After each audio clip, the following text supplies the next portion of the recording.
Halo teman-teman trader, hari ini tanggal 17 Januari 2026 waktu Indonesia, market emas lagi cukup menarik setelah data inflasi konsumen Amerika keluar di atas perkiraan, dan disusul sinyal sikap Bank Sentral Amerika yang cenderung lebih hawkish. Dua faktor ini bikin dolar menguat pelan, imbal hasil obligasi naik, dan pergerakan XAU-USD jadi lebih agresif. Dengan kondisi market lagi volatile, jadi di video ini kita akan bahas bagaimana kombinasi data inflasi, ekspektasi suku bunga, pergerakan indeks dolar, sampai yield obligasi 10 tahun Amerika bisa membentuk dua skenario utama untuk emas, baik skenario buy maupun skenario sell, supaya teman-teman punya konteks jelas sebelum mengambil keputusan masing-masing. Sebelum kita masuk ke pembahasan lebih dalam, perlu saya tekankan dulu bahwa semua yang dibahas di video ini murni untuk tujuan edukasi dan penambah wawasan, bukan ajakan trading, bukan rekomendasi keuangan, dan bukan juga jaminan hasil di masa depan. Karena market forex dan emas punya risiko tinggi, pergerakannya cepat, dan bisa berlawanan dengan analisa kapan saja. Jadi silakan jadikan analisa ini sebagai bahan pertimbangan tambahan. Tetap gunakan money management yang sehat, sesuaikan dengan profil resiko dan gaya trading masing-masing. Dan kalau teman-teman butuh saran investasi yang resmi, sebaiknya konsultasi langsung dengan penasehat keuangan yang berizin. Untuk kalender ekonomi, pekan ini cukup padat dan bisa jadi sumber volatilitas buat emas. Dari sesi Asia, kita akan pantau data Tiongkok di sekitar tanggal 19 Januari, mulai dari pertumbuhan produk domestik bruto kuartal 4, produksi industri sampai penjualan retail. Kalau data Tiongkok keluar lebih kuat dari perkiraan, biasanya sentimen risk-on menguat. Permintaan aset aman seperti emas bisa agak berkurang, dan tekanannya terasa ke XAU-USD. Sebaliknya, kalau data melambat, kekhawatiran soal ekonomi global bisa bikin emas kembali dilirik sebagai lindung nilai. Lalu, malamnya ada inflasi Kanada, yang akan membentuk ekspektasi kebijakan Bank of Canada dan bisa mempengaruhi selera risiko global secara tidak langsung. Masuk ke Eropa, kita punya data pengangguran dan inflasi Inggris, indeks sentimen ekonomi ZEW Jerman, kemudian di Jepang ada neraca dagang, inflasi dan keputusan suku bunga Bank of Japan yang selalu menarik, karena perubahan kecil saja dari Bank Sentral Jepang bisa menggeser arus modal global. Sementara puncak perhatian tetap ke Amerika di sekitar tanggal 22 dan 26, dengan rilis pertumbuhan ekonomi kuartal 3 versi final, data inflasi versi PCE inti, pendapatan dan belanja personal, sampai pesanan barang tahan lama. Rangkaian data ini akan mengarahkan ekspektasi pasar terhadap langkah suku bunga The Fed selanjutnya, dan ujung-ujungnya akan tercermin lewat pergerakan dolar, yield obligasi, dan akhirnya harga emas itu sendiri. Narasi makro pertama datang dari data inflasi Amerika, di mana inflasi konsumen bulanan tercatat naik sekitar 0,4% di atas perkiraan pasar yang hanya sekitar 0,2%. Kenaikan ini banyak didorong oleh biaya energi dan makanan yang masih tinggi. Artinya, tekanan harga di ekonomi Amerika belum benar-benar reda. Buat emas situasinya agak unik. Di satu sisi, inflasi yang tinggi biasanya jadi alasan investor mencari lindung nilai, dan emas historisnya sering dipandang sebagai penyimpan nilai.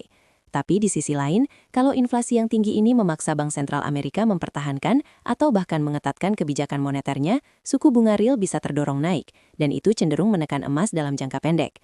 Jadi untuk XAU-USD, yang lebih penting bukan cuma angka inflasinya, tapi bagaimana data ini mengubah ekspektasi pelaku pasar terhadap arah suku bunga dan seberapa agresif The Fed akan bereaksi. Narasi kedua adalah sinyal dari Bank Sentral Amerika yang membuka kemungkinan kenaikan suku bunga di pertemuan berikutnya. Lewat pernyataan terakhir, beberapa pejabat The Fed menyoroti inflasi yang masih ngeyel tinggi dan pertumbuhan ekonomi yang relatif kuat sebagai alasan untuk menjaga kebijakan tetap ketat. Proyeksi terbaru bahkan mengisyaratkan ada potensi beberapa kali kenaikan suku bunga dalam setahun ke depan. Bagi emas, skenario suku bunga lebih tinggi biasanya berarti dua hal. Pertama, dolar Amerika cenderung menguat karena return di aset berdenominasi dolar jadi lebih menarik. Dan kedua, imbal hasil obligasi naik sehingga biaya peluang memegang emas yang tidak menghasilkan bunga ikut meningkat. Kombinasi dolar kuat dan yield tinggi ini sering membuat tekanan masih terasa di XAU-USD. Terutama kalau sentimen pasar masih nyaman dengan resiko. Namun, kalau nantinya pasar mulai khawatir, The Fed terlalu agresif hingga memicu resiko perlambatan ekonomi yang tajam, emas bisa kembali dilirik sebagai aset aman meski suku bunga tinggi. Narasi makro ketiga adalah pengetatan likuiditas global seiring kenaikan imbal hasil obligasi.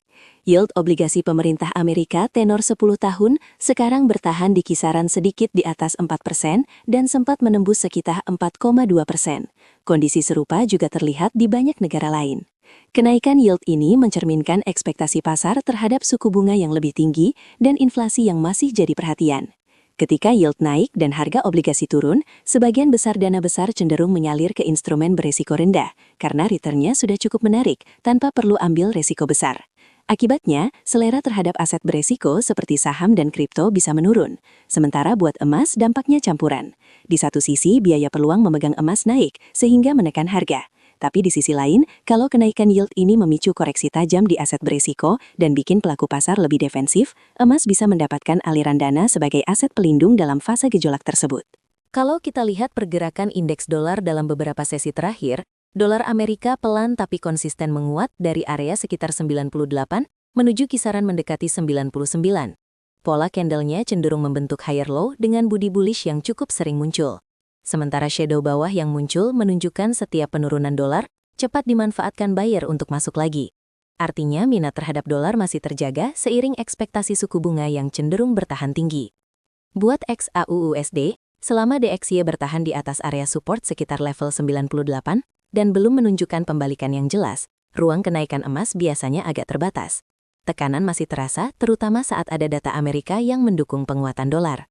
Namun kalau nanti indeks dolar mulai retest area low sebelumnya dan gagal bertahan, baru emas punya peluang bernapas lebih lega dan menguji kembali area resisten atas yang lebih tinggi. Imbal hasil obligasi pemerintah Amerika tenor 10 tahun saat ini bergerak di kisaran sekitar 4,1 sampai 4,2%, dengan pola beberapa hari terakhir yang cenderung merayap naik, walaupun range harian tidak terlalu lebar. Secara sederhana, bayangkan investor besar dihadapkan pada pilihan antara memegang obligasi pemerintah dengan bunga sekitar 4% per tahun, yang relatif aman, atau memegang emas yang tidak memberikan bunga sama sekali.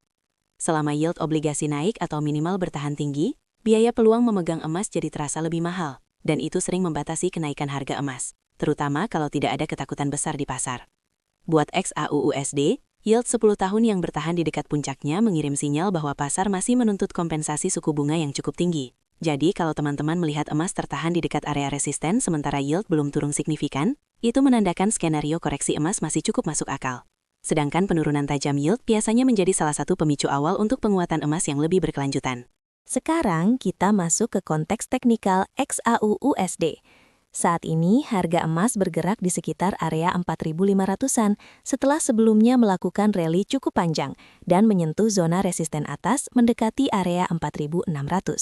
Indikator RSI periode pendek dan menengah sudah masuk wilayah overbought di kisaran 70-an ke atas, yang artinya kenaikan mulai menunjukkan tanda kekelelahan. Sementara candle terakhir membentuk struktur mirip pin bar bearish, di mana harga sempat didorong naik mendekati high baru, namun ditutup lebih rendah, sehingga meninggalkan ekor atas yang cukup panjang. Dari sini kita bisa susun dua skenario. Untuk skenario sell, selama harga masih tertahan di bawah area resisten kuat tadi dan belum mampu menembus high sebelumnya dengan penutupan yang bersih, bias jangka pendek cenderung condong ke potensi koreksi turun menuju area support terdekat di bawahnya, apalagi kalau penurunan diikuti volume dan momentum yang menguat. Sedangkan untuk skenario buy, kalau nantinya emas justru berhasil breakout naik menembus zona resisten dan mampu bertahan di atasnya, area yang tadinya resisten bisa berubah fungsi menjadi support baru dan tren naik berpeluang berlanjut setelah fase konsolidasi singkat. Kuncinya adalah menunggu konfirmasi yang jelas di sekitar level kunci itu dan menyesuaikan rencana risk-reward yang sehat, misalnya minimal sekitar 1:2 atau lebih baik, tanpa terburu-buru mengejar harga. Untuk detail contoh penempatan area entry, stop, dan target berbasis struktur harga dan volatilitas harian, kita akan bahas lebih pelan-pelan di video selanjutnya. Sebagai penutup, sekali lagi saya ingatkan bahwa semua analisa dan pandangan di video ini sifatnya umum dan edukatif, bukan saran investasi pribadi, bukan ajakan trading emas atau instrumen apapun, dan tidak bisa dijadikan jaminan hasil karena kondisi market bisa berubah kapan saja. Keputusan untuk masuk atau tidak ke market sepenuhnya ada di tangan teman-teman, termasuk bagaimana mengatur modal, menempatkan batas risiko, dan menentukan target masing-masing. Gunakan uang yang siap rugi, tetap disiplin dengan trading plan sendiri, dan jangan ragu untuk abaikan analisa apapun yang tidak cocok dengan gaya dan psikologi trading kalian. Semoga pembahasan hari ini bisa menambah sudut pandang baru dalam membaca hubungan antara data makro, pergerakan dolar, yield obligasi, dan XAUUSD. Sampai ketemu lagi di pembahasan market berikutnya. Lanjut di video selanjutnya.